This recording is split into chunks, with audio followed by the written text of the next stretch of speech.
We've been thinking, and we believe Bond 26 is shaping up to be the most unpredictable James Bond movie ever. There are three big reasons for this. Plus, we've got some updates on the casting drama.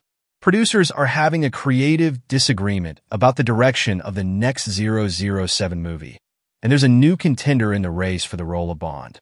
So, let's break down everything we know so far about the movie and what's coming up in the Bond universe. It's been 3 years since the last James Bond film, and not much is known about Bond 26, which makes it one of the most unpredictable Bond films in years. Kind of like Casino Royale back in 2006. The Bond franchise is iconic, having started with Dr. No in 1962, and over the years we've seen a lot of changes. But Bond 26 could bring some of the biggest shifts yet. Throughout its long history, 7 different actors have played Bond, and with each new actor came changes in the series. Daniel Craig's take on Bond, which ended in No Time to Die, was no exception. Craig's version was different from past Bonds, and since he's not returning, Bond 26 will definitely feel like a fresh start.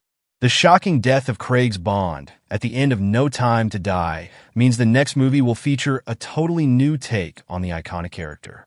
On top of that, Bond 26 will be the first Bond movie released after Amazon bought MGM in 2022. MGM was a huge player in Hollywood, and with Amazon now in control, the next film will mark the beginning of a new era for the franchise. But while Amazon owns half of the Bond rights, Barbara Broccoli and Michael G. Wilson still have the final say. So, while there may be changes, the film will probably stay true to the Bond we know and love. Another major factor is the gap between No Time to Die and Bond 26. The longest break between Bond films was 6 years, but this time, we could be looking at an even longer wait. With no new actor officially cast yet, and no filming date set, it's likely Bond 26 won't hit theaters until 2028 or 2029. So, fans might have to wait even longer than expected for the next chapter in the 007 saga. But when it finally arrives, it's bound to be worth the wait. In addition to the mystery surrounding the next James Bond movie, there's another big update.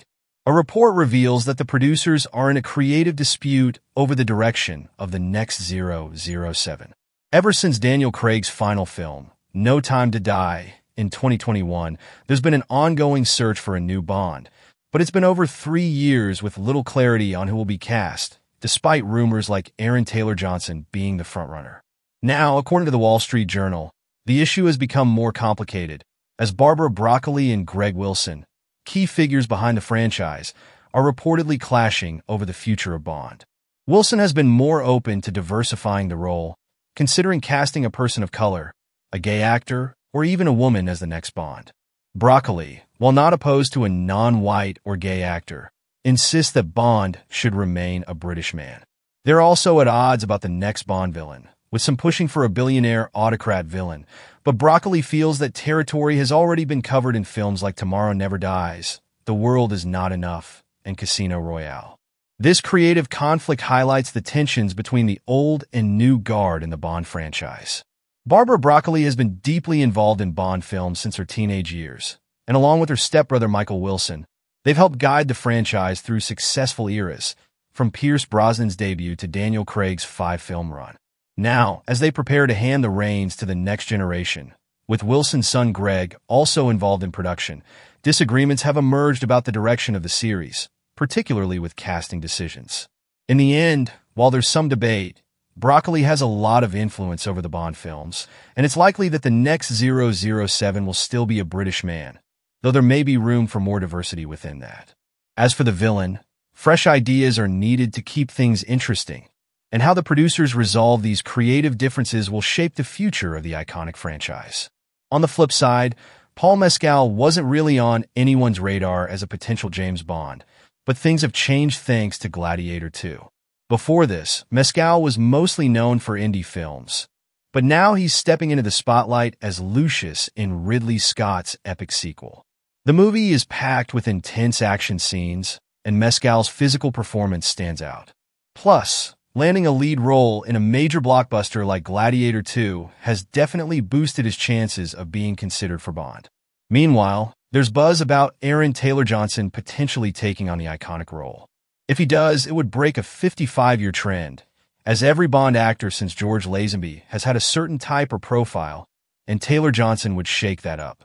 Like Mescal, Taylor Johnson has been keeping quiet about his Bond chances, neither confirming nor denying his interest. That's likely the route Mescal would take too. No big statements, while the Bond 26 casting process is still ongoing.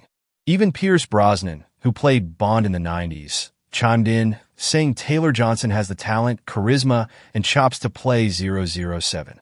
The big question is whether Mescal has what it takes to play James Bond. While Gladiator 2 has been getting mostly positive reviews, his character Lucius hasn't exactly been a standout.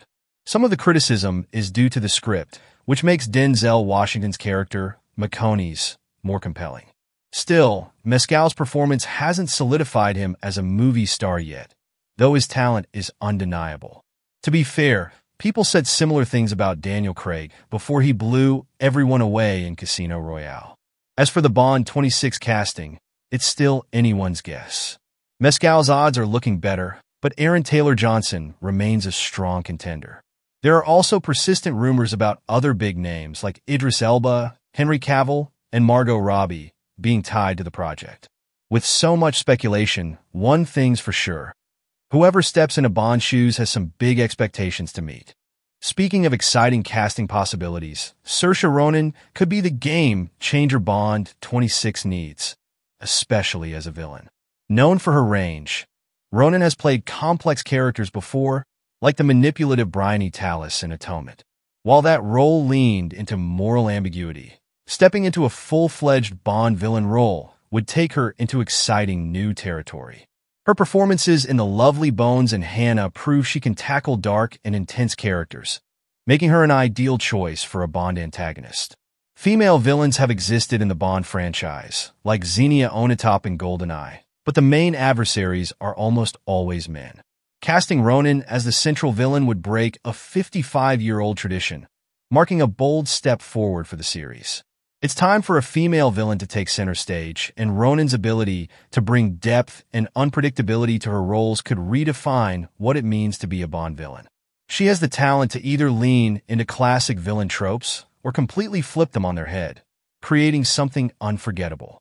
What makes this idea even more exciting is the possibility of Ronan sharing the screen with her real-life husband, Jack Lowden, who's a contender for the next James Bond. Lowden's impressive versatility in films like Dunkirk and Fighting with My Family makes him a strong candidate to play 007. Watching the couple face off in Bond 26 could add a compelling new layer to the franchise, delivering both chemistry and conflict. Together, Ronan and Lowden could bring fresh energy to Bond 26, revitalizing the series with a modern twist. Their pairing would not only challenge tradition, but also offer a bold, dynamic take on the iconic hero-villain rivalry that could redefine the future of James Bond films. And that's that for today's video. Thanks for watching, and we'll see you in the next one. Your suggestions for future videos are always welcome in the comments below.